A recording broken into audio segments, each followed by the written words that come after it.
Who's that coming down the track? Who's that coming down the track? It's a mean machine in red and black. It's a mean machine in red and black. Ain't nothing finer in the land. Ain't nothing finer in the land. Than a drunk, obnoxious Georgia fan. Than a drunk, obnoxious Georgia fan. Go Dogs! What's up, y'all? This is John and Mike back for another episode of the Nothing Finer podcast. You can find us on Millions and the Fan First Sports Network. Like we have the last couple of weeks, we're doing this episode, recording it right after the first one.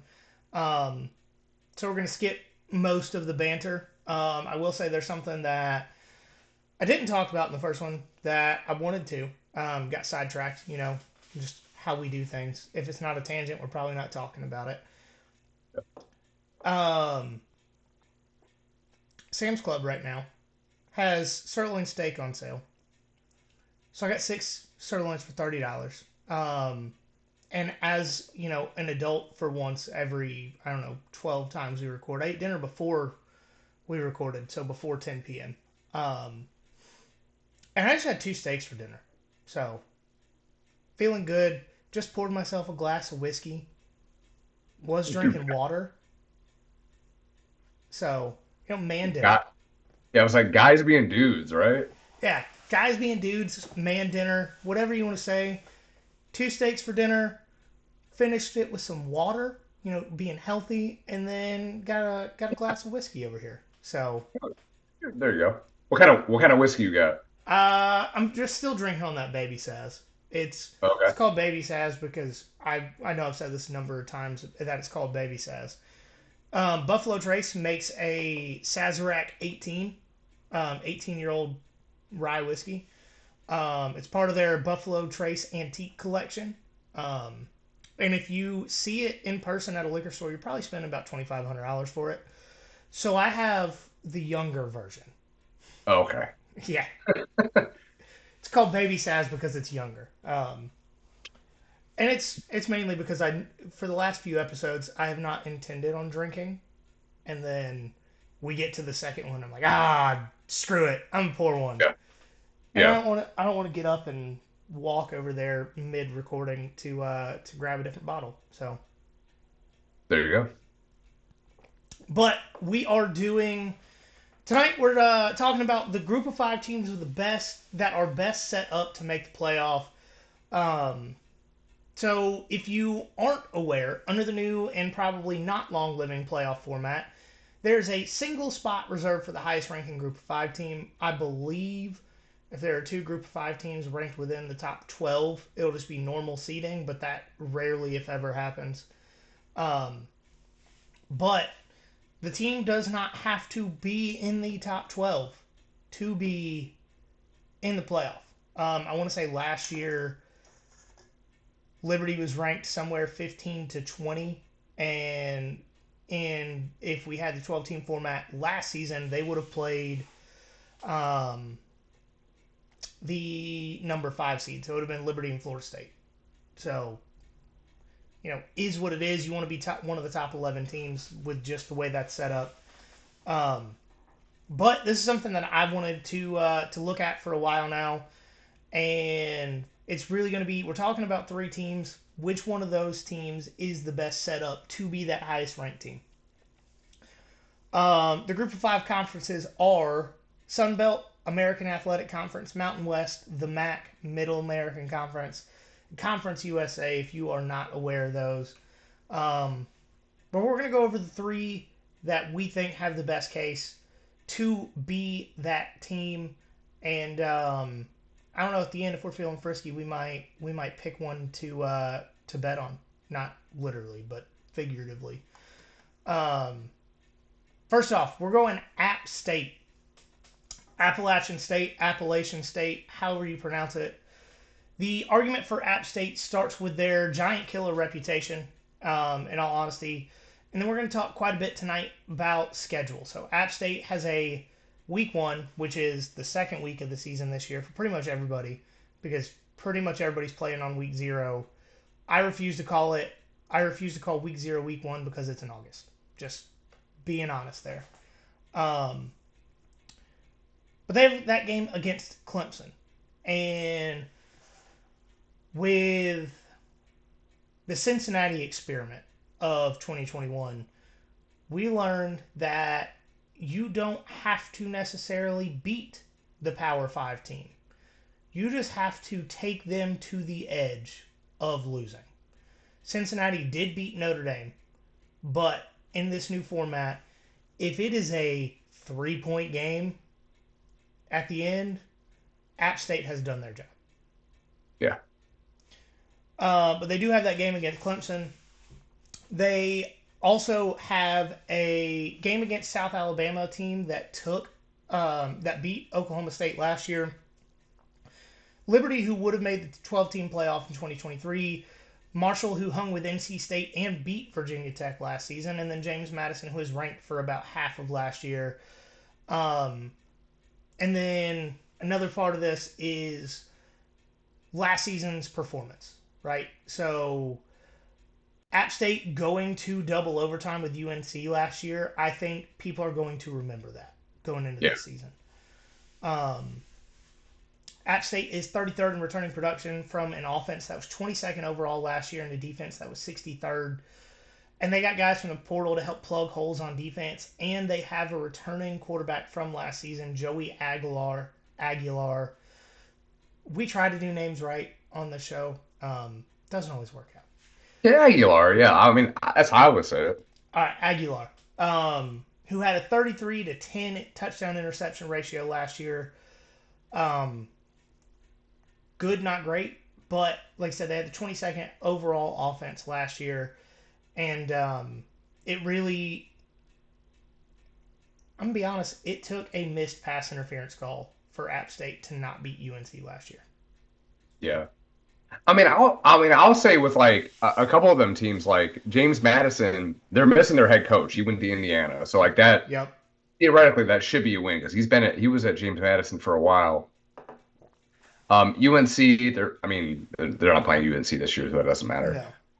But, South Alabama, their head coach went to Alabama to be a coordinator, right? Yep. So, I don't know if they play them again this year or not. They probably do, but those should definitely be wins this year. So, App State, as much as it pains me to say, going back, from the last episode, they could be good. Yeah. No, I really think App State is, you know what? I'm not going to say that right now. We'll get to it in a minute. Could you imagine App State playing Michigan in a fucking playoff game? Oh, God. Don't get my hopes up. Don't say that. No. What would happen theoretically, right? If App State happened to be ranked 9th, 10th, let's say they beat Clemson, run the table, and wild theoretical here. Yeah. If they were ranked in the top 10, and let's say somebody like Utah had to go to Boone for a playoff game. Oh, that'd be fun. I know tickets would be ridiculous because they don't have the biggest stadium. But man, if Georgia wasn't playing that day, I might try to make the drive. It's only about 5 hours from here. Like that. Mm-hmm. Even if me and you just went up there and hung out around the stadium and tailgates and talked to people and then watched the game at a bar, insane. That'd be dope. Yeah, that. App State, please make the playoffs so we can make this happen. Mm-hmm. Next team we're going to talk about. Oh. Never mind. Next team we're going to talk about, Boise State. And this is actually the only team on the list who replaced some of their coaching staff for the 2024 season. They hired Spencer Danielson full-time after being the interim coach for half of the 2023 season and turning the team around, winning the Mountain West. They're returning their offensive coordinator and had an in-house promotion for their DC. So they're not really changing systems. and they have games against Power Four ish teams, Oregon State and Washington State. I we really need to figure out what Oregon State and Washington State are. Are they like? Well, I mean, they're the 2-pack, right? Are Or two. they co-independent? I don't know. I saw something about them having a decent like TV deal, like better than like some other conferences. So I'll have to look more into that like next time we talk. But um, I don't know how long that's gonna last for. But Yeah, I really want to figure out what to call. I mean, 2-pack is great, yeah, but at the same like is the Pac two is that what they would call it? Like is it still a conference? I don't know. I I don't know if they know. No, they probably don't. Like, what are you paying a commissioner all that money for if it's two teams?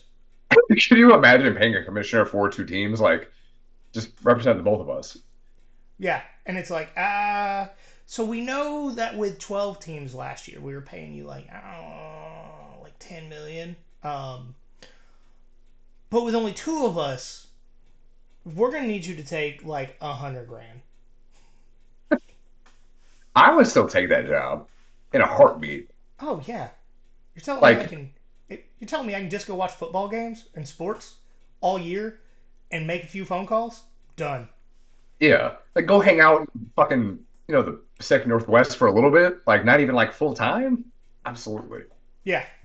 You're like, oh, you're telling me that I can just spend my weekends bouncing between Washington State and Oregon State? Be like, oh, let me buy like a square foot of land in each state so I can get in-state hunting licenses, um, and then that's all I'm gonna do.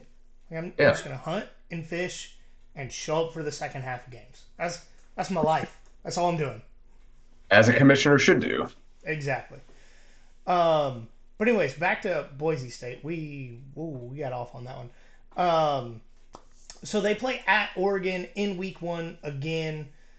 Not week 0. I refuse to call it week 0 or week 1. It is week 0. So their second game of the season is Oregon. I know I'm going to talk about this pretty much every week between now and the season. It is still week 0. I don't care if all 134 teams are playing. It's week 0. It's so weird. I It's weird. I don't I like get it. it with conferences being more stacked now than they ever have been. I get why everybody did it. You want to bye weeks, cool. But it's still week 0. Like if you're playing a game in August, August isn't football season. I don't care if it's August 31st. It's not football season. The next day is football season. Yes. Hmm. Also, it's weird that there are going to be 3 college games for the first NFL game. Just weird. Yeah. Um, so they have 3 total games against Power 4, Core 4, whatever you want to call it, or at least Power 4, Core 4 adjacent teams. We really got to figure out Oregon State and Washington State. We're probably only going to talk about them until, I don't know, September 10th, but Yeah. still want to figure it out. Boise State may be 81st in returning production, but that's because they lost a lot. They lost guys on the offensive side of the ball. Both of their quarterbacks that played last season transferred out. They're 23rd in returning production from a defense that was 71st overall last year. After the coaching change was made, they allowed 20 points per game. Not great, not terrible. But before they fired their head coach, 33.4 points per game allowed against Division I competition. So they improved by almost 2 touchdowns allowed per game after the coaching change was made. Significant improvement. Once again, they won the conference last year. And I will say the biggest plus, the biggest upside for Boise State is that they got Malachi Nelson, former Southern Cal quarterback, out of the portal. The guy that came in garbage time after Caleb Williams was out of the game and still put up stupid numbers. I am not concerned about their offense. I'm not. That's a sneaky. I mean, that's a sneaky good pick. I mean, Boise's obviously been in the forefront of like this kind of conversation for a while now. But I mean, Malachi Nelson, I mean, I totally missed the fact that he's going to Boise, so that's gonna be a big pickup for him. But besides that, just like locally for us, the fact that Boise's coming to Statesboro for a Yup. game, dude. I mean, I'm personally I'm hoping they play the game at noon and like Georgia and Clemson play at like 7:30 because dude, I want to go to that game badly. Oh, I can make some arrangements for us if I don't end up going to that Georgia Clemson game. Yeah. Like I'm not saying I could get us the sweetest hookup, but I know enough people to where, because the office that I work for in my real job is in Statesboro. Mhm. All the guys I work with have big time family connections in Statesboro. Like I'm not saying we could get super super hooked up, but we could get a pretty sweet setup for that Yeah, yeah. game. Yeah, I'm here So for it. it's got to work out, but man, I would love, and this is once again another tangent. We're full circle tangents here.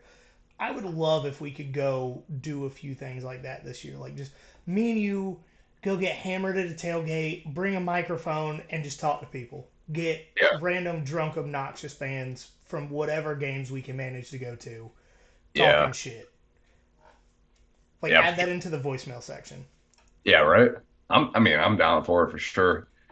That would be fun. I mean, God, Lee, I mean, can you like the fact that like Boise, what was it?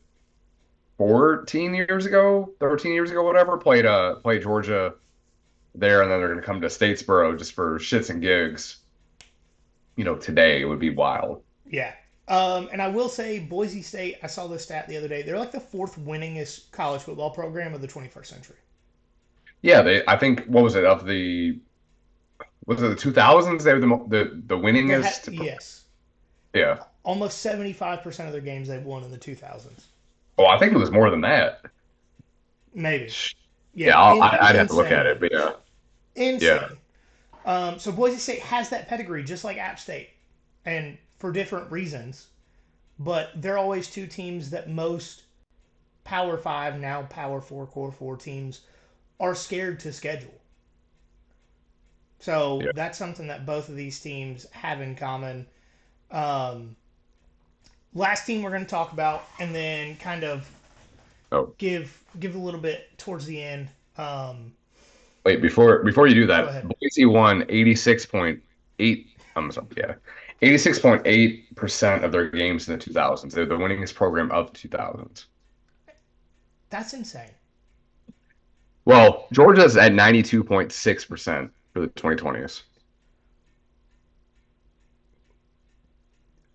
I mean, Also we're early insane. still. Yeah, Also we're insane. early. But We're early. we're only what 3 years in, technically 4 football seasons if you count 2020.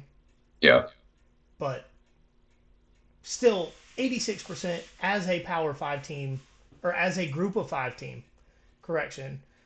And that Fiesta Bowl win over Oklahoma just sealed everybody being scared of Boise State. yeah, legendary. So the last team that we're talking about, it was honestly very difficult to choose between two teams. Me and Mike, we both talked about it. I think we had 4 separate conversations about which team to pick. Mhm. And it was a toss up between Memphis and USF. And we went with Memphis by a hair. It was Yeah, honestly a coin flip. We talked about it this morning because I was still hedging my bets going into like noon today. Um, but we picked Memphis, and it really came down to transfer portal acquisitions, schedule, and performance last year.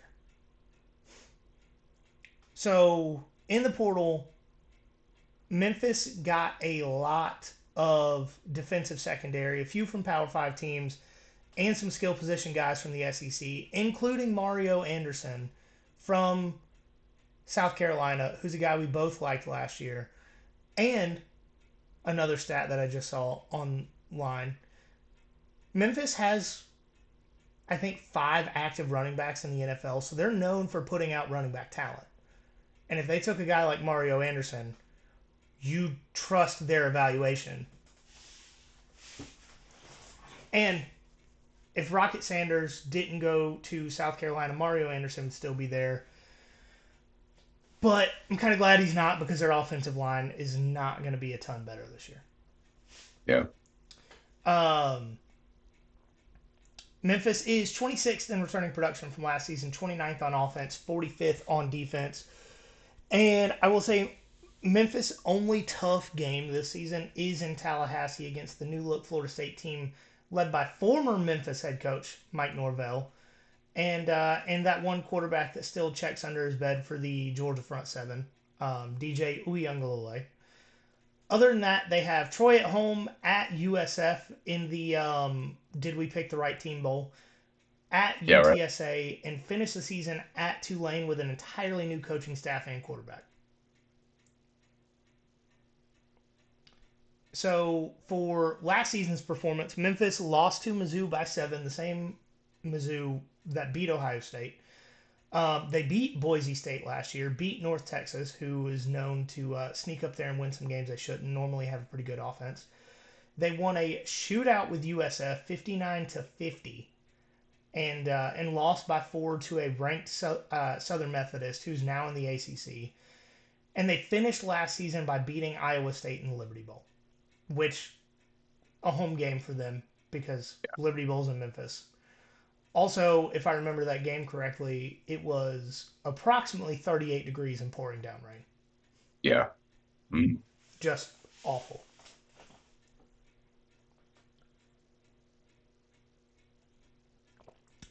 All right. So, Memphis, Boise State, App State. Rank those teams in which one you think is most likely to get that playoff spot. Ooh. All right, so golly, I mean,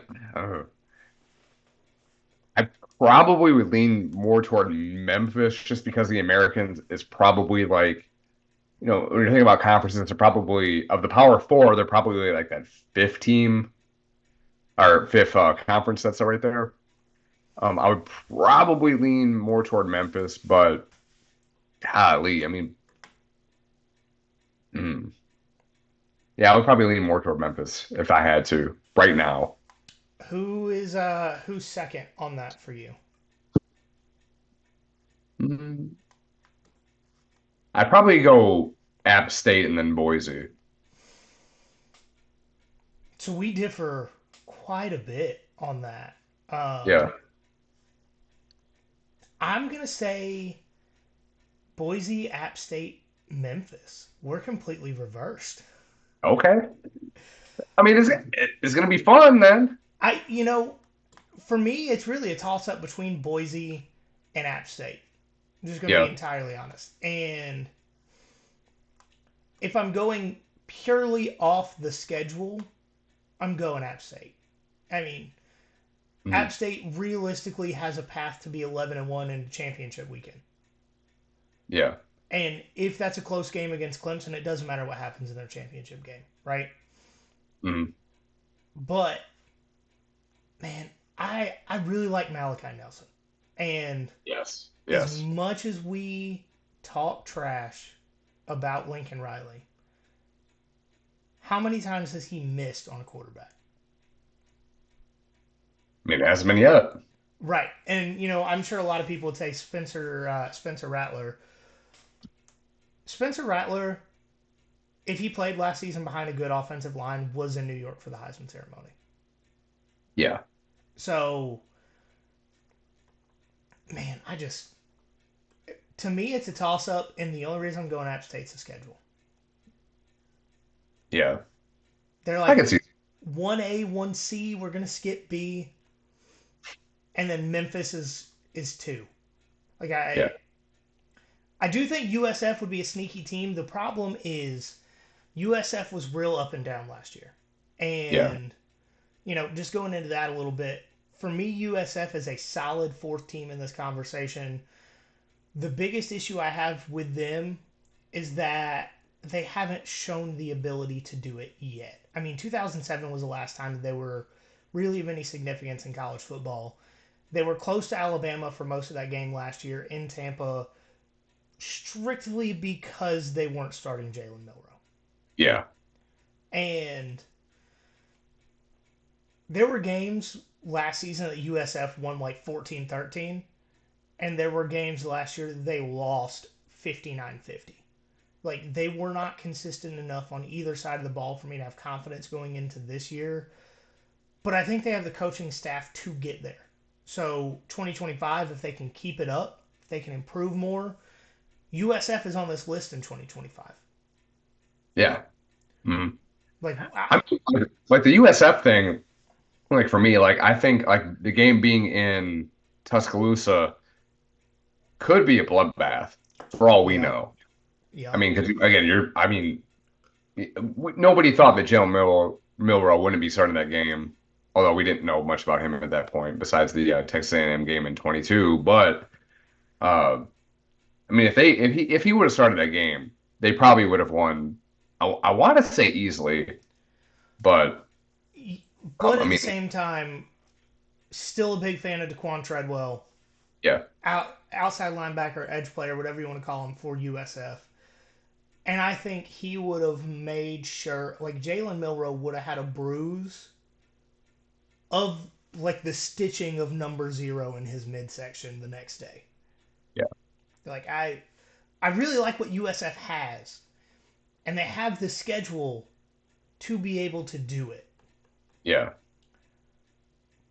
But they haven't been consistent enough. And the three teams we're talking about here, I mean, last year was a down year for Memphis, but they have been consistently good more often than not over the last 5 years they've been ranked. Boise State, we already talked about it, winningest program of the 2000s. App State, giant killer.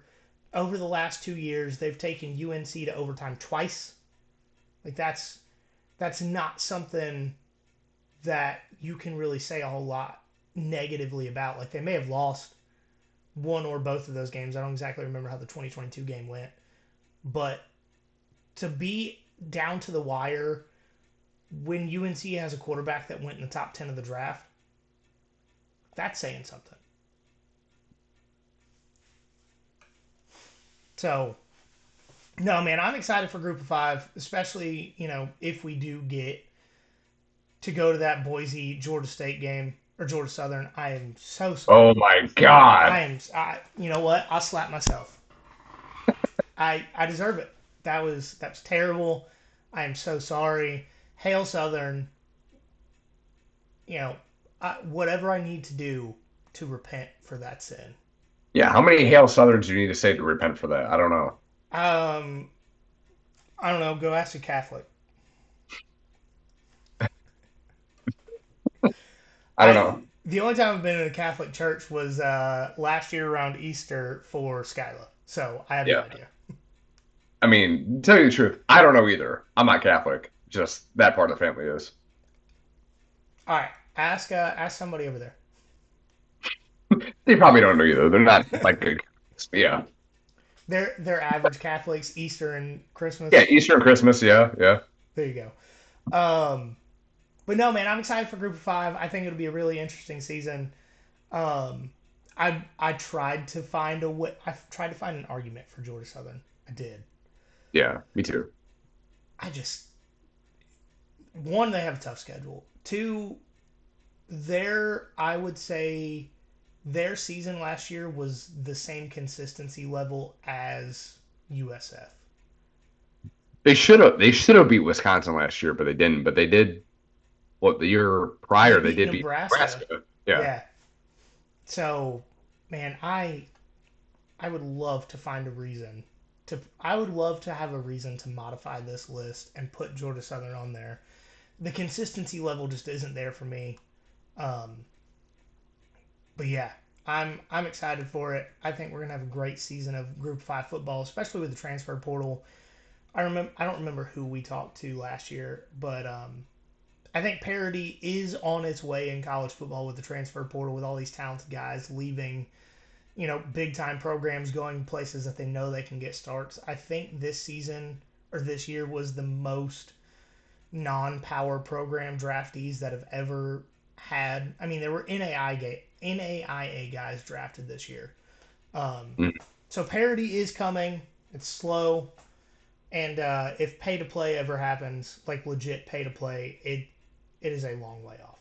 But, we'll take what we can get, especially considering we don't have any say in the decisions. But that's going to do it for us on this episode of the Nothing Finer podcast. As always, follow us on social media at nothing.finer.pod on Instagram, at finerpod on Twitter, Facebook, and YouTube. Just search us there. Subscribe to the YouTube channel. Nothing Finer podcast on Twitter. And send the show to your friends. Help spread the word. We have fun making this show for you guys, and we would love for it to be fun for other people to be drunk and obnoxious towards. But as always, guys, remember there's nothing finer in the land than a drunk and obnoxious Georgia fan.